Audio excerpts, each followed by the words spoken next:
Today I'm reading some references out of the book Alcoholics Anonymous, 4th edition, some of my favorite parts. We're going to start out with the foreword to the 2nd edition. But out of this frightening and at first disrupting experience, the conviction grew that AAs had to hang together or die separately. We had to unite our fellowship or pass off the scene. We go to the doctor's opinion, Roman numeral 28. We believe, and so suggested a few years ago, that the action of alcohol on these chronic alcoholics is a manifestation of an allergy, that the phenomenon of craving is limited to this class and never occurs in the average temperate drinker. These allergic types can never safely use alcohol in any form at all, and once having formed the habit and found they cannot break it, once having lost their self-confidence, their reliance upon things human, their problems pile up on them and become astonishingly difficult to solve. We go to chapter 2. There is a solution on page 18. But the ex-problem drinker who has found the solution, who is properly armed with the facts about himself, can generally win the entire confidence of another alcoholic in a few hours. Until such an understanding is reached, little or nothing can be accomplished. Page 19. Most of us sense that real tolerance of other people's shortcomings and viewpoints and respect for their opinions are attitudes which make us more useful to others. Our very lives as ex-problem drinkers depend upon our constant thought of others and how we may help meet their needs. Moving to page 36.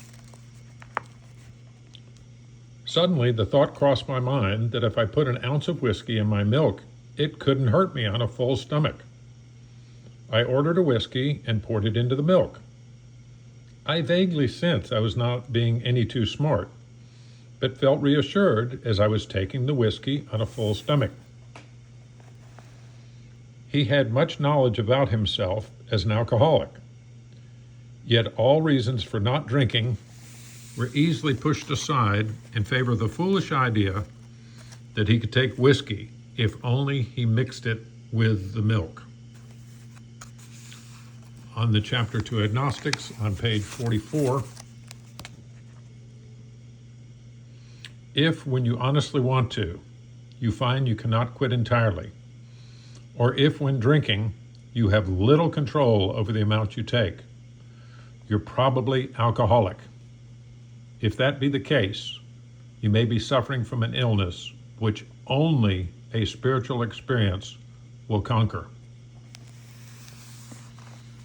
And we're going to go to how it works, chapter 5. Rarely have we seen a person fail who has thoroughly followed our path. Those who do not recover are people who cannot, or will not, completely give themselves to this simple program. Usually men and women who are constitutionally incapable of being honest with themselves. They are such unfortunates, they are not at fault. They seem to have been born that way. They are naturally incapable of grasping and developing a manner of living which demands rigorous honesty. Their chances are less than average. There are those, too, who suffer from grave emotional and mental disorders. But many of them do recover if they have the capacity to be honest. Our stories disclose in a general way what we used to be like, what happened, and what we are like now. If you decide you want what we have and are willing to go to any length to get it, then you're ready to take certain steps. At some of these we balked. We thought we could find an easier, softer way, but we could not. With all the earnestness at our command, we beg of you to be fearless and thorough from the very start. Some of us have tried to hold on to our old ideas, and the result was nil until we let go absolutely. Remember that we deal with alcohol, cunning, baffling, powerful. Without help, it is too much for us. But there is one who has all power. That one is God. May you find him now. Half measures availed us nothing. We stood at the turning point. We asked his protection and care with complete abandon. Here are the steps we took, which are suggested as a program of recovery. 1, we admitted we were powerless over alcohol, that our lives had become unmanageable. 2, came to believe that a power greater than ourselves could restore us to sanity. 3, made a decision to turn our will and our lives over to the care of God as we understood him. 4, made a searching and fearless moral inventory of ourselves. 5, admitted to God, to ourselves, and to another human being the exact nature of our wrongs. 6, we're entirely ready to have God remove all these defects of character. 7, humbly ask him to remove our shortcomings. 8, made a list of all persons we had harmed and became willing to make amends to them all. 9, made direct amends to such people wherever possible, except when to do so would injure them or others. 10, continued to take personal inventory, and when we were wrong, promptly admitted it.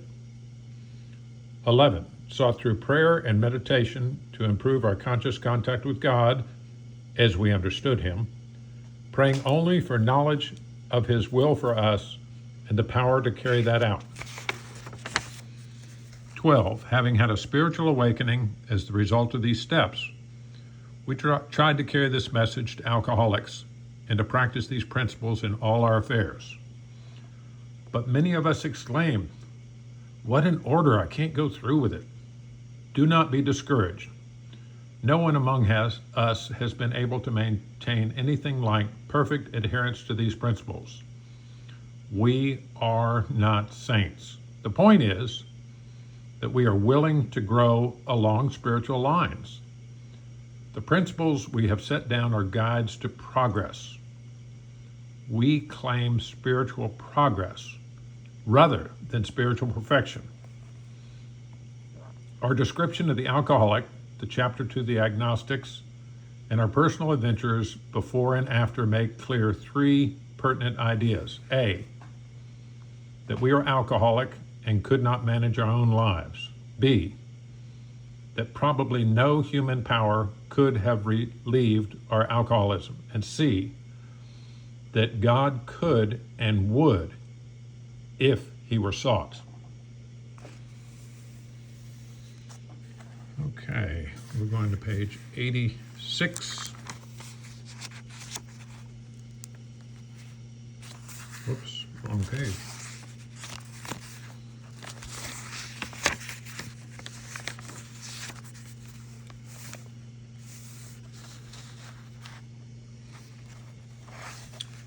When we retire at night, we constructively review our day.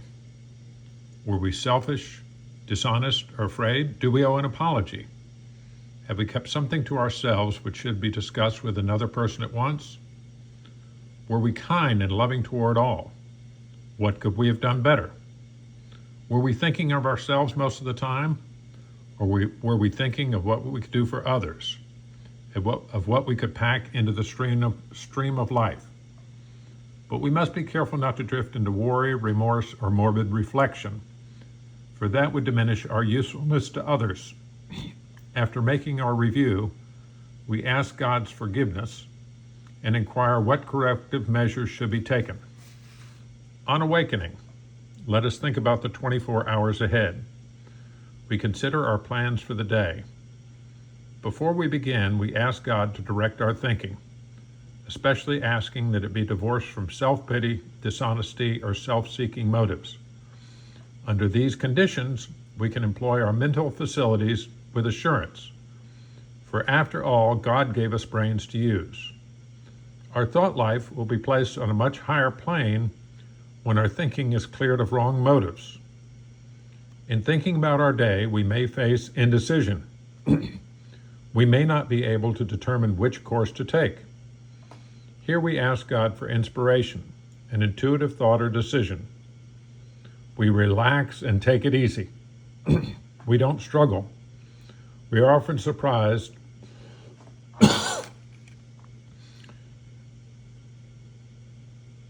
we are often surprised at how the right answers will come after we have tried this for a while. What used to be the hunch or the occasional inspiration gradually becomes a working part of the mind. Being still inexperienced and having just made conscious contact with God, it is not probable that we are going to be inspired at all times. We might pay for this presumption in all sorts of absurd actions and ideas. Nevertheless, we find that our thinking will, as time passes, be more and more on the plane of inspiration. We come to rely upon it. Great.